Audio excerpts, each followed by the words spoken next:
மறைந்த முன்னாள் குடியரசுத் தலைவர் அப்துல் கலாமிற்கு அஞ்சலி செலுத்தும் விதமாக தமிழகம் முழுவதும் அனைத்து வியாபாரிகளும் கடைகளை அடைத்து துக்கம் அனுசரித்தனர். பல்வேறு இடங்களில் வர்த்தகர்கள் அமைதி ஊர்வலமும் மேற்கொண்டனர். ஈரோடு மாவட்டத்தில் ஈரோடு, கோபிச்செட்டிப்பாளையம், பவானி, பெருந்துறை உள்ளிட்ட இடங்களில் கடைகள் அடைக்கப்பட்டன. வணிக நிறுவனங்கள், காய்கறி சந்தைகளுக்கு விடுமுறை விடப்பட்டன. திரையரங்குகளில் 3 காட்சிகள் ரத்து செய்யப்பட்டுள்ளன. இதேபோல் திருப்பூரிலும் கடைகள் அடைக்கப்பட்டு மாவட்ட ஆட்சியர் தலைமையில் வர்த்தகர்கள் அமைதி ஊர்வலம் நடத்தினர்.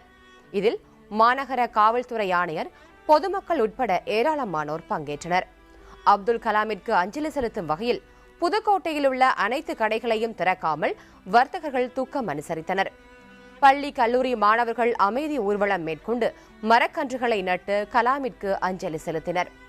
இதேபோன்று கரூர், நாகப்பட்டினம், கிருஷ்ணகிரி, திருநெல்வேலி, காஞ்சிபுரம், திருவள்ளூர், திருச்சி, மதுரை, சிவகங்கை, கோவை, நீலகிரி, தேனி, கன்னியாகுமரி உள்ளிட்ட தமிழகத்தின் அனைத்து மாவட்டங்களிலும் கடைகளை அடைத்து மறைந்த அப்துல் கலாமிற்கு வர்த்தகர்கள் அஞ்சலி செலுத்தினர்.